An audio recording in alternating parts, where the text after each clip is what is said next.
दुनिया में टेक्नोलॉजी कितनी भी आगे बढ़ जाए, दुनिया कितनी भी आगे निकल जाए, हमारे बुजुर्गों के अनुभव से आगे नहीं निकल सकती।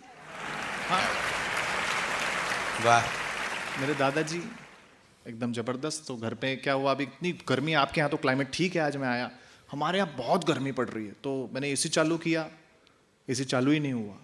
मेरा दिमाग गर्म हो गया, मैंने इंजीनियर को कॉल किया, इंजीनियर आया, उसने पूरा एसी खोल लिया, सब चेक कर लिया, 2 घंटे ठीक ही नहीं हुआ। इतने में दादाजी कमरे में आए, पूछा क्या हुआ, मैंने कहा एसी ठीक ही नहीं हो रहा, इंजीनियर 2 घंटे से चेक कर रहा है। दादाजी ने कहा बेटा एक बार रिमोट का सेल भी चेक कर लेता। और सच में सेल ही खराब था।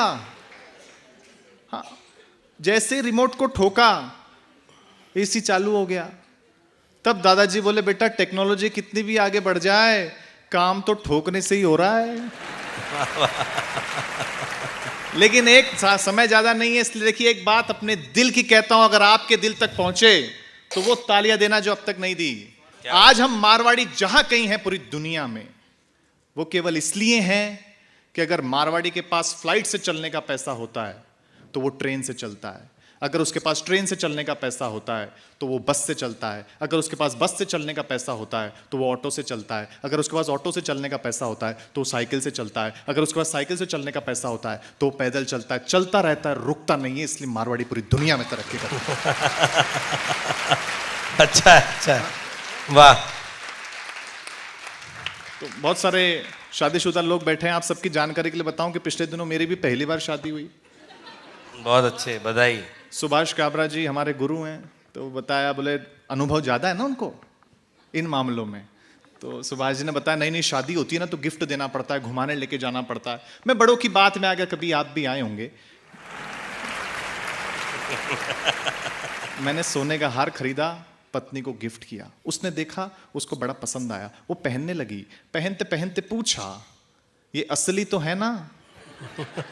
मैंने कहा असली होना चाहिए, वरना 35 रुपए गए पानी में। वाह वाह वाह वाह, बहुत अच्छे भाई, बढ़िया। हमारा कोई जवाब ही नहीं, पीछे पड़ गई, बोले घुमाने लेके चलो, बात पहुंचे तो बताना, बोले घुमाने लेके चलो, घुमाने लेके चलो, घुमाने लेके चलो।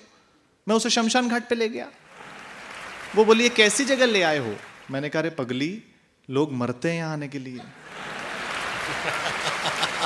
क्या बात भाई, बहुत बढ़िया, बढ़िया बढ़िया है रोहित, वाह। लेकिन मैं महिलाओं के बारे में ज्यादा बोलता नहीं, मैं महिलाओं का बहुत सम्मान करता हूँ। ललिता जी बैठी हैं, मैं महिलाओं का बहुत सम्मान करता हूँ, बहुत सम्मान करता हूँ, क्योंकि महिलाओं को आप जो भी कुछ दें बदले में आपको ज्यादा लौटाती हैं। जैसे आप इन्हें मकान दें, ये आपको घर करके देती हैं। आप इन्हें अनाज दें, ये आपको भोजन बना करके देती हैं। वाह। आप इन्हें मुस्कुराहट दें, ये आपको अपना दिल दे देती हैं। क्या बात है, क्या बात। हाँ? मतलब आप महिलाओं को जो भी कुछ दें बदले में आपको ज्यादा ही लौटाती हैं।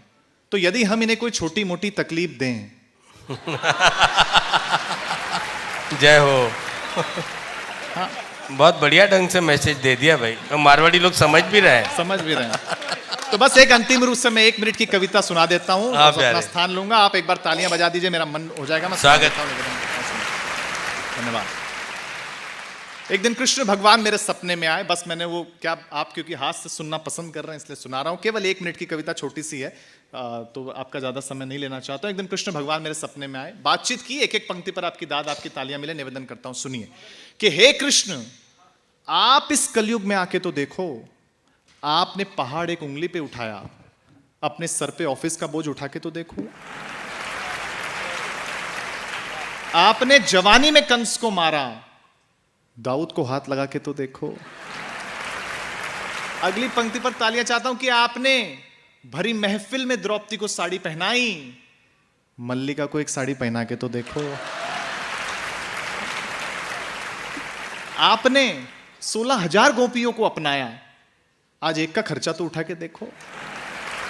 और अंतिम पंक्ति की, आपने भव्य सागर पार किया, बेंगलोर में सड़क पार तो करके देखो।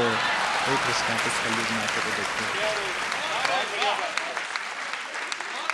देखिए, ये बात मैंने की, लेकिन ये बाद में मैं बहुत जिम्मेदारी के साथ कहकर अपना स्थान लेता हूं कि गुरु और शिष्य का रिश्ता कैसा होना चाहिए, उसका सबसे अच्छा उदाहरण है कि श्री कृष्ण और अर्जुन जैसा होना चाहिए। आप सब बड़े ज्ञानी लोग यहां बैठे हैं, आप सब जानते हैं कि महाभारत के वक्त दुर्योधन ने श्री कृष्ण की पूरी नारायणी सेना मांग ली थी। जबकि अर्जुन ने केवल श्री कृष्ण को मांगा था। उस वक्त श्री कृष्ण ने अर्जुन की चुटकी लेते हुए कहा कि हार निश्चित है तेरी, हरदम रहेगा उदास। हार निश्चित है तेरी, हरदम रहेगा उदास। माखन दुर्योधन ले गया, केवल छाछ बची तेरे पास। इस पर जो जवाब अर्जुन ने दिया, अगर आपको लगे रोहित शर्मा ने ठीक ठाक काम कर दिया तो मुझे तालियों से विदा करना। श्री कृष्ण ने कहा हार निश्चित है तेरी, हरदम रहेगा उदास। माखन दुर्योधन ले गया, केवल छाछ बची तेरे पास। इस पर अर्जुन ने कहा हे श्री कृष्ण, जीत निश्चित है मेरी, दास रह नहीं सकता उदास। जीत निश्चित है मेरी, दास रह नहीं सकता उदास। माखन लेकर क्या करूं जब माखन चोर है मेरे पास। बहुत बहुत धन्यवाद, बहुत बहुत धन्यवाद।